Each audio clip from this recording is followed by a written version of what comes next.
আমার পিছনে ব্যাকগ্রাউন্ডের আকাশটা কি সুন্দর না? আমি এখন ভয়েস ওভার দিয়ে দেখতে পাচ্ছি। তো আজ ছিল বিশ্বকর্মা পূজা। সকালবেলা আমি পড়া থেকে বাড়ি ফিরছিলাম। বাড়ি এসেই দেখি যে পাড়ার থেকে মানে আশেপাশের প্রতিবেশীদের বাড়ি থেকে প্রসাদ চলে এসছে। তো কালকের ভিজানো কাঁচা ছোলা বাদাম খেয়ে আমি এখানে খাচ্ছি একটু প্রসাদ। আর এটা হলো প্রসাদের ম্যান্ডেটরি আইটেম, চাল কলা মাখা। তোমাদেরও কি আমার মতো চাল কলা খেতে ভালো লাগে? তারপরে সকালবেলা আমি খেয়েছিলাম দুধ মুড়ি। Ignore my মেসিনেস।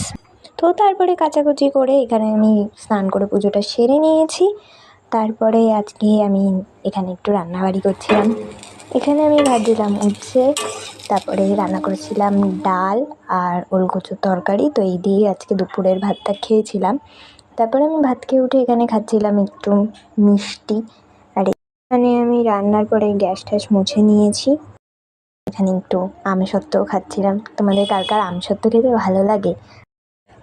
আর এইখানে এই মিষ্টিটা দেখো কি ছোট।